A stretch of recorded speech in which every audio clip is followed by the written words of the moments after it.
Maya Chun thought she knew what evil looked like. She was wrong. Evil wore a $5,000 suit and smiled while ordering lobster. The executive search firm had warned her about Harrison Blake, brilliant, ruthless, and worth $3 billion. What they hadn't mentioned was how his eyes seemed to strip away her confidence with a single glance. Maya adjusted her blazer and reminded herself why she was here. After 18 months of unemployment, she needed this job as his personal assistant more than her pride needed protecting. The restaurant Blake had chosen screamed exclusivity. Crystal chandeliers cast warm light over white tablecloths, and the kind of silence that only came with astronomical prices hung in the air. Maya had arrived 15 minutes early, rehearsing her answers in her head. But Blake was already there, studying his phone with the intensity of a predator. Miss Chun. He didn't look up when she approached. Punctual. Good. She settled into the chair across from him, noting how he hadn't bothered with pleasantries. His dark hair was perfectly styled, his jaw sharp enough to cut glass, and his presence filled the space between them like a storm cloud. Everything about him radiated power and control. "I've reviewed your credentials," Blake continued, finally meeting her eyes. "MIT graduate, fluent in 4 languages, former project manager at Tecton Industries before they restructured." The word restructured held a particular weight, and Maya felt her cheeks burn. Everyone knew Tecton's collapse had left hundreds of employees jobless through no fault of their own. "Yes, sir." Maya kept her voice steady. "I believe my experience in managing complex schedules and international communications would be valuable to." Blake raised a hand, cutting her off mid-sentence.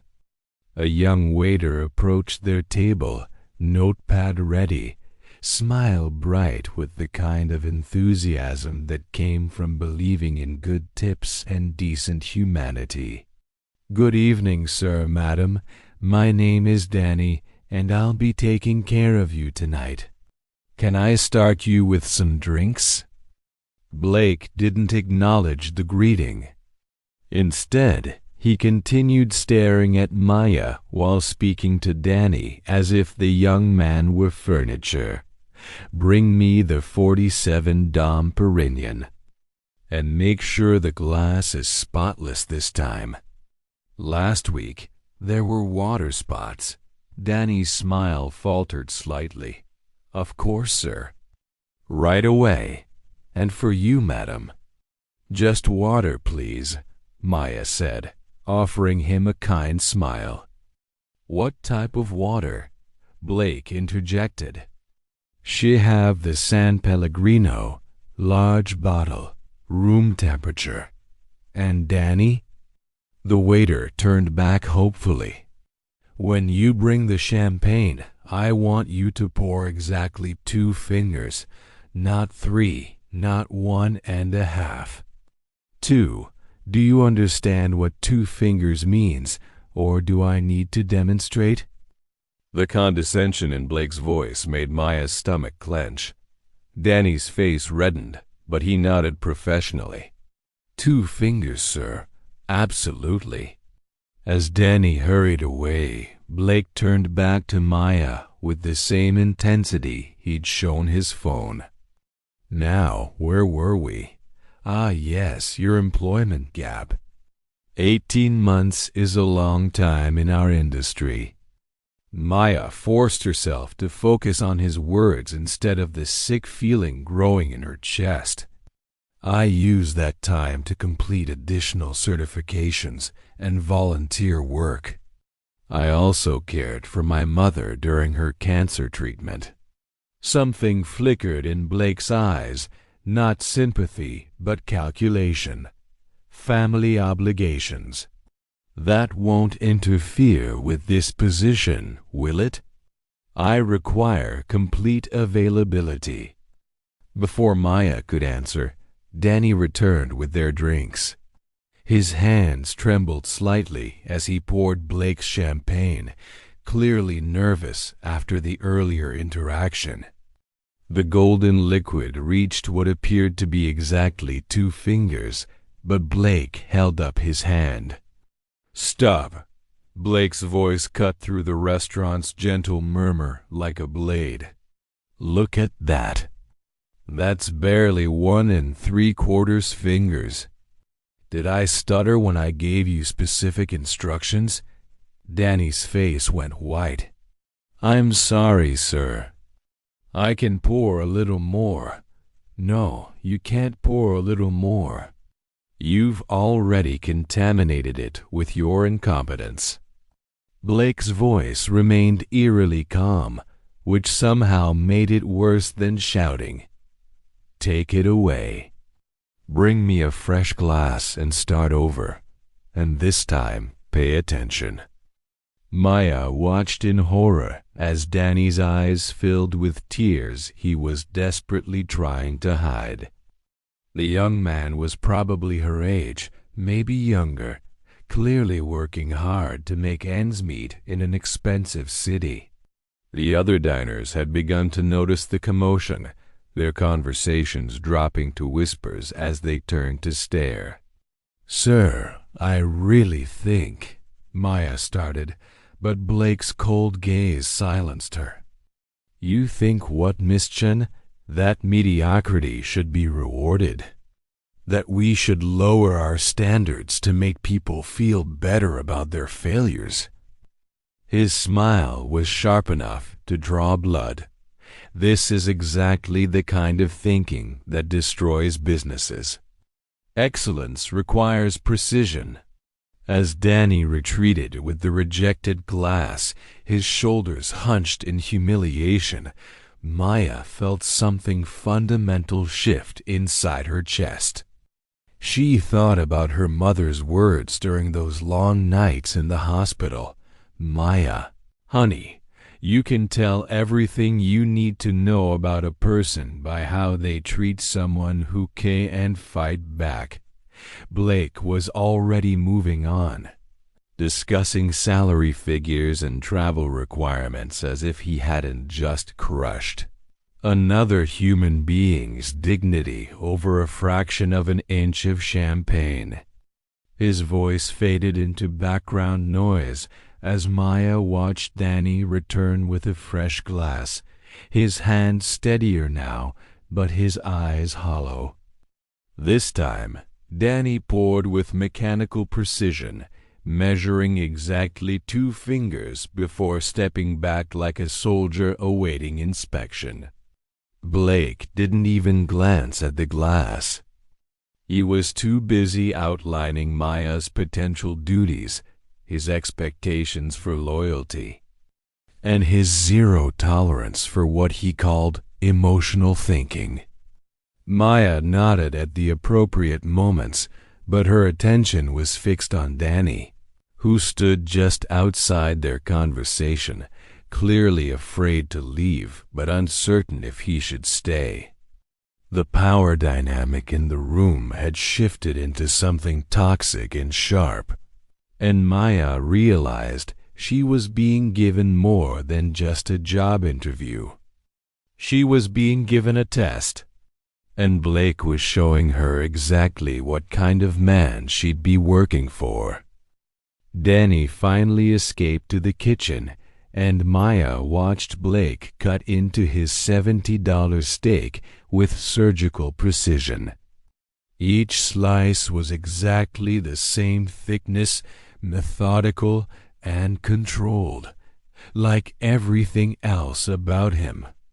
She picked at her salad, appetite gone, while he continued outlining the position as if the earlier humiliation had never happened.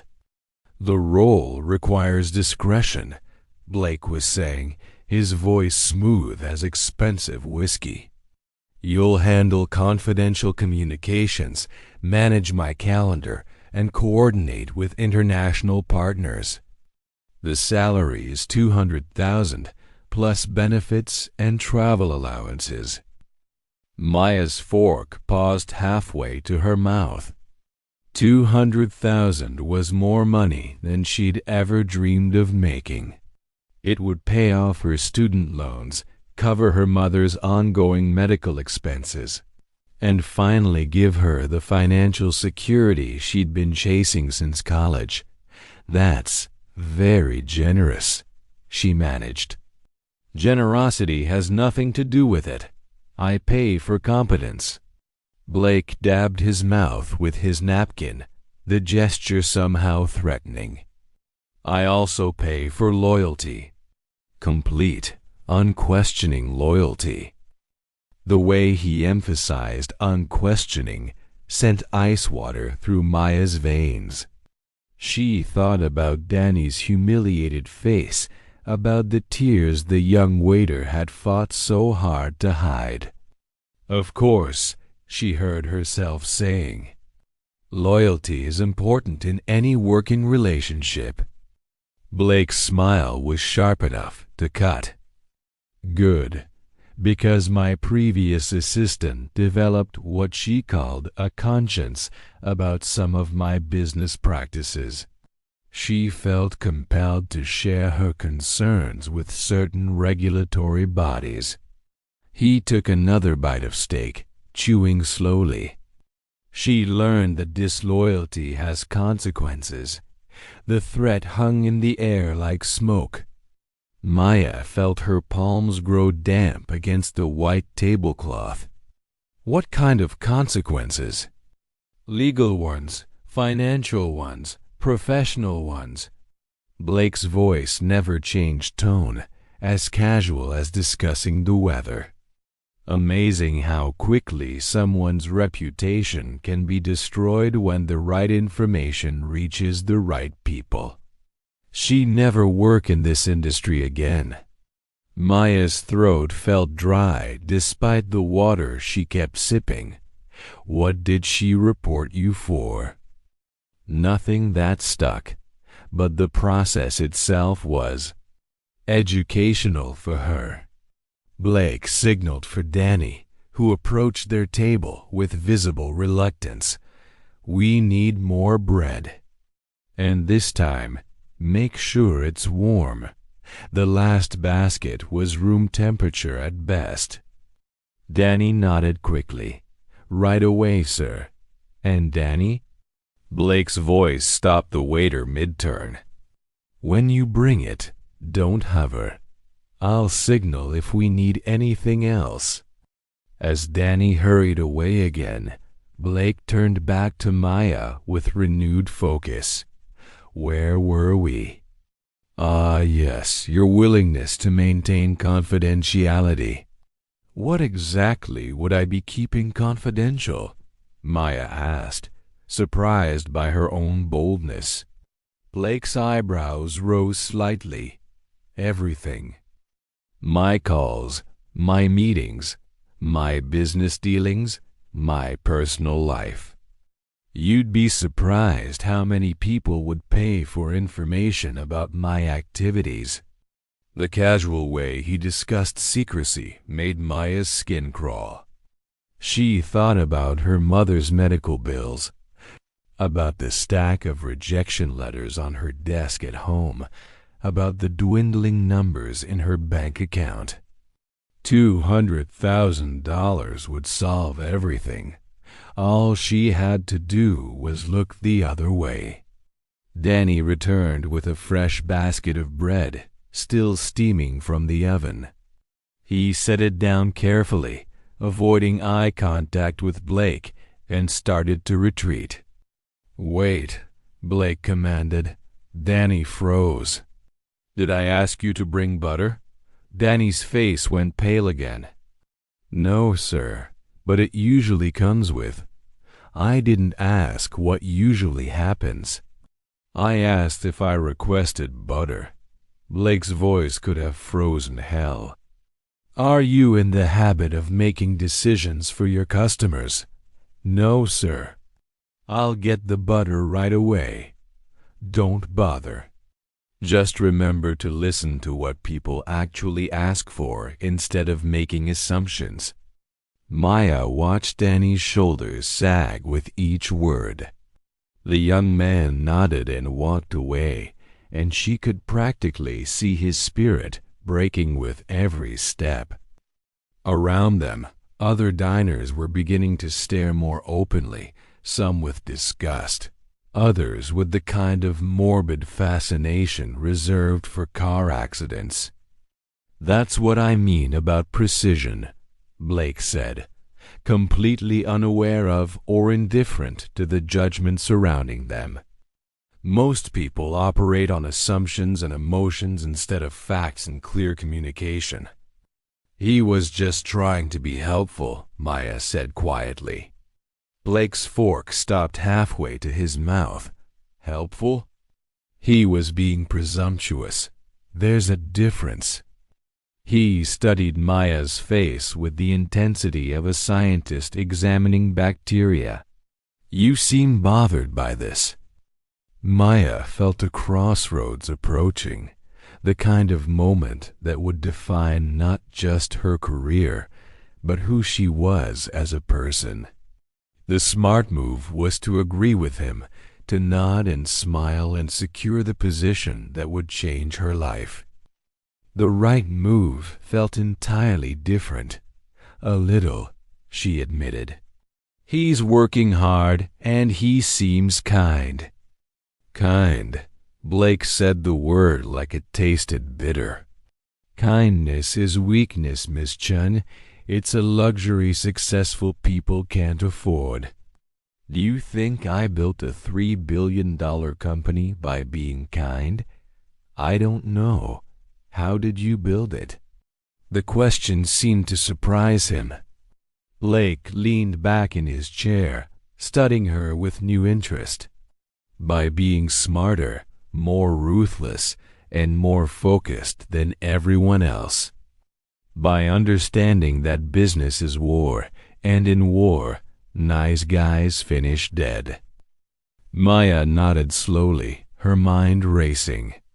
She thought about her mother again, about the nurses who had stayed late to comfort them during the worst nights, about the doctor who had fought insurance companies to get the best treatment approved. None of them had been rich or powerful, but they had been strong in ways that mattered. "I understand," she said finally. "You're looking for someone who shares your philosophy." "Exactly." Blake's smile returned, predatory and pleased. "Someone who understands that loyalty means doing whatever it takes to protect my interests, regardless of who gets hurt in the process." Danny appeared at the edge of their conversation again, clearly wanting to check on them, but afraid to interrupt.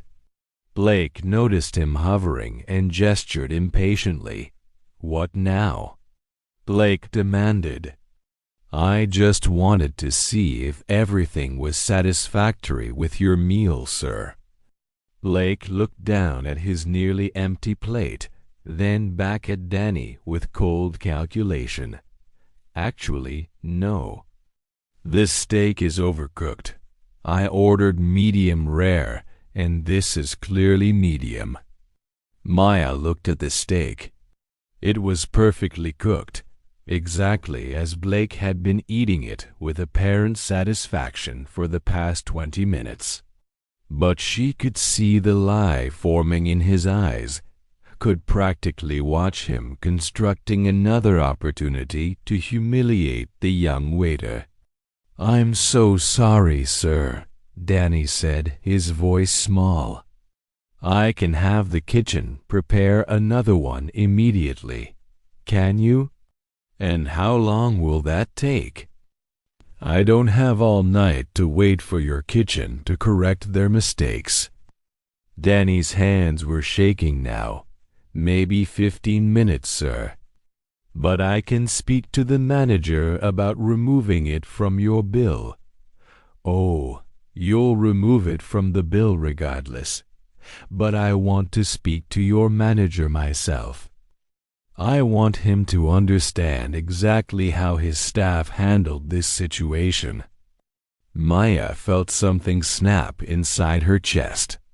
She could see Danny's future unfolding in Blake's cold smile, the humiliation, the potential firing, the damage to his reputation. And she realized she was watching Blake's test reach its climax. He was showing her exactly what working for him would require, watching him destroy people and saying nothing. The choice was hers: $200,000 and a career, or her conscience and an uncertain future. Maya made her decision. Maya reached across the table and touched Blake's wrist gently. His skin was surprisingly cold. "Actually," she said, her voice steady despite the hammering of her heart, "I think there's been a misunderstanding."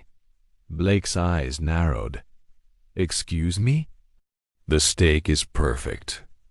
Maya looked directly at Danny, whose face was flushed with shame and fear. "You've done an excellent job tonight. The service has been flawless." The silence that followed felt dangerous. Blake slowly turned his hand palm up, forcing Maya to either maintain contact or pull away. She didn't flinch. Around them, conversations had stopped entirely. Even the soft classical music seemed muted by the tension radiating from their table. "Miss Chun." Blake's voice was silk-wrapped around razor wire. "I think you misunderstood your role in this conversation." "No, I understood perfectly." Maya finally pulled her hand back, but maintained eye contact. "You're testing me. You want to see if I'll watch you torture someone who can't fight back and say nothing." Blake's smile was arctic. "Torture. I'm simply maintaining standards. You're bullying a young man trying to make an honest living because it makes you feel powerful." Maya's voice grew stronger with each word. "And you're showing me that working for you means becoming complicit in that kind of cruelty." Danny stood frozen beside their table, caught between confusion and hope. Other diners had turned completely in their chairs now, no longer pretending not to watch. The maître d' was approaching from across the room, drawn by the palpable tension. "I see." Blake leaned back in his chair, his expression shifting from anger to something far more dangerous amusement. "And what exactly do you propose to do about it?" Maya felt the weight of the moment settling on her shoulders. $200,000, her mother's medical bills, the rejection letters, the empty bank account, all of it balanced against the terrified face of a young man who reminded her of her younger brother. "Danny," Maya said, turning to the waiter, "could you please bring us our check?" "I didn't ask for the check," Blake said softly. "No, but I did." Maya opened her purse and pulled out her credit card, the one with the dangerously low limit that she'd been saving for emergencies. "I'm paying for my portion of this meal, and then I'm leaving." Blake's laugh was like breaking glass. How noble, and how incredibly stupid. He pulled out his phone, his fingers moving across the screen with practiced ease. "Do you have any idea who I am? What I can do to your career?" "I know exactly who you are," Maya replied. You're someone who thinks money gives you the right to destroy other people's dignity. You're someone who mistakes fear for respect and cruelty for strength. The Mater D finally reached their table, his face a mask of professional concern. Is everything all right here? Everything's fine, Blake said smoothly, never taking his eyes off Maya. Miss Chun was just leaving, weren't you? Maya stood, her legs steadier than she'd expected. Danny, you've been wonderful tonight. Don't let anyone tell you otherwise. Danny's eyes filled with tears again, but this time they seemed different, grateful instead of humiliated. Thank you, he whispered. Blake's voice followed Maya as she walked toward the Mater D's station. You'll never work in this industry again. I'll make sure of it. Maya paused, turning back to look at him one last time.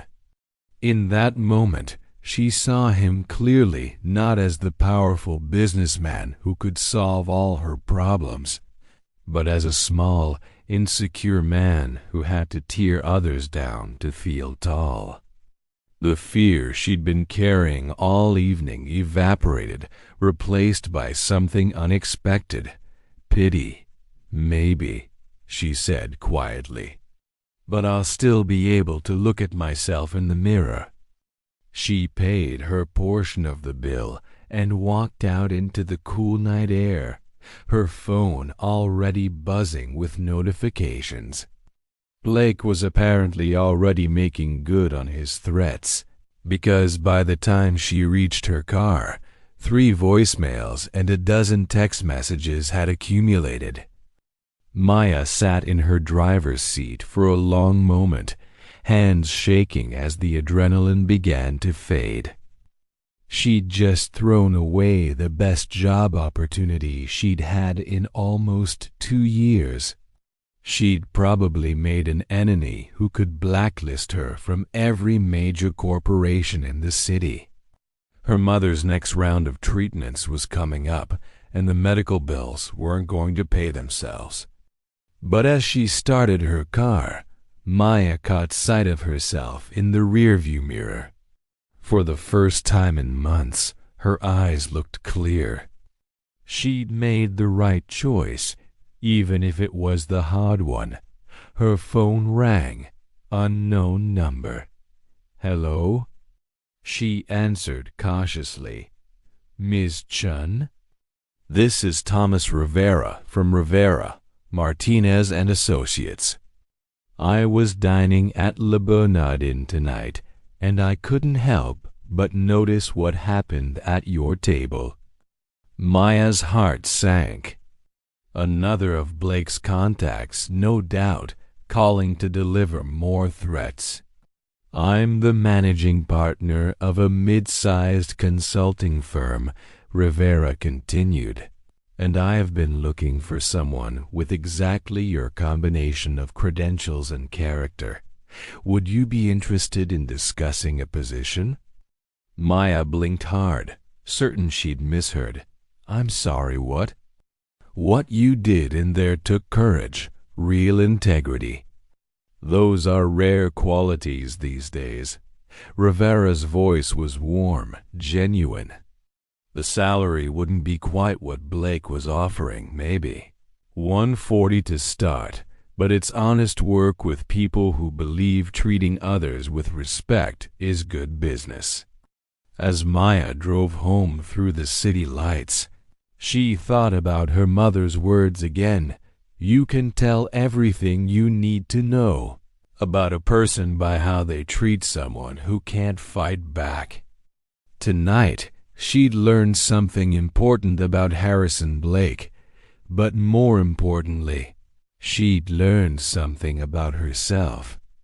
She was someone who would choose integrity over income, conscience over comfort. In a world that often rewarded the opposite, that felt like a victory worth celebrating. But Blake wasn't the type of man to accept humiliation quietly. As Maya would soon discover, walking away from him was easier than escaping his reach. Some people, when crossed, don't just destroy careers, they destroy lives. Her phone buzzed again. This time, the message made her blood run cold. The message was simple. You have 24 hours to apologize publicly, or your mother's insurance claim gets reviewed for fraud. Maya stared at her phone screen until the words blurred. Harrison Blake had somehow discovered her mother's ongoing treatment, and he was threatening to weaponize it. She pulled over to the side of the road, hands trembling as she reread the message. Within an hour, Maya learned the full extent of Blake's reach. Her phone rang constantly, potential employers mysteriously canceling interviews, her landlord suddenly concerned about lease violations, her mother's oncologist's office calling about irregularities in her insurance coverage. Blake wasn't just destroying her career. He was systematically dismantling her entire life. Maya's mother found her crying in the hospital parking lot the next morning. Cancer had stolen some of Margaret Chun's strength, but it hadn't touched her steel spine. "Tell me," Margaret said simply, settling beside Maya on the bench outside the treatment center. Maya explained everything: the job interview, Blake's cruelty, her decision to walk away, and now his retaliation. Margaret listened without interruption, her weathered hands folded in her lap. "You did the right thing," Margaret said when Maya finished. "Did I? You might lose your insurance because of my pride." Margaret's laugh was surprising and strong. "Pride? Honey, what you showed wasn't pride. It was character. And character doesn't disappear when things get hard. That's when it matters most." "But Mom," "No buts. I raised you to be someone who stands up for people who can't stand up for themselves. If I lose my insurance because you refused to become a bully's accomplice, then I'll still be proud of the woman you've become." Maya wiped her eyes, marveling at her mother's strength. Margaret had faced down cancer with the same quiet courage she was showing now. What do? We fight back. But we do it the right way. Maya spent the afternoon researching Harrison Blake with the thoroughness of a detective. What she found made her stomach turn. Blake's pattern of retaliation wasn't new. Former employees had whispered about it for years, but few had the resources or courage to fight back. Waiters had been fired after serving him. Small business owners had lost contracts after minor disagreements. A journalist who'd written a critical piece had faced a lawsuit that drained her savings. But Maya also found something else. Rivera, Martinez and Associates wasn't just any consulting firm. Thomas Rivera had built his reputation on corporate ethics consulting, and he'd been quietly documenting Blake's behavior for months. "We've been building a case," Rivera explained when Maya called him. "Blake has been using his wealth and influence to silence people for years." What happened last night was just the latest example, but it was the first time someone stood up to him publicly in front of witnesses. What kind of case? Harassment, intimidation, abuse of power. The SEC is already investigating some of his business practices. What we needed was someone willing to go on record about his character. Maya felt a spark of hope. "I'll do it." "It won't be easy. Blake will escalate before he backs down." Are you prepared for that? Maya thought about Danny's humiliated face, about all the other servers and assistants and small business owners who'd suffered Blake's cruelty in silence. Yes. The next morning, Maya's story appeared on the front page of the business section, with corroborating accounts from 3 other restaurant witnesses and 2 former Blake Industries employees. The headline read, "The Restaurant Test: How Harrison Blake's Treatment of Service Workers Reveals a Pattern of Abuse." By noon, social media had exploded. #Restaurantist was trending, with thousands of people sharing their own stories of workplace bullying and customer abuse. Danny, the young waiter, had been offered 3 new job opportunities after his story went viral. Blake's response was swift and vicious. Maya's phone rang constantly with threats from his lawyers. Her credit report was pulled dozens of times in a single day. Someone tried to have her car towed from her own apartment complex. But something unexpected happened. For every attack Blake launched, 2 people stepped forward to help. The Restaurant Workers Union offered legal support. A crowdfunding campaign for her mother's medical expenses raised $50,000 in 24 hours. Job offers poured in from companies who wanted to hire someone with proven integrity. The final confrontation came at a corporate ethics conference where both Maya and Blake were scheduled to speak. Rivera had arranged for Maya to present her experience as a case study in workplace retaliation. Blake, apparently, had decided to attend and respond personally. Maya stood at the podium, looking out at an audience of executives, HR professionals, and journalists. Blake sat in the 3rd row, his presence radiating menace even from a distance. "6 months ago," Maya began, "I thought success meant getting the highest-paying job possible, no matter what it required of me as a person. I learned I was wrong."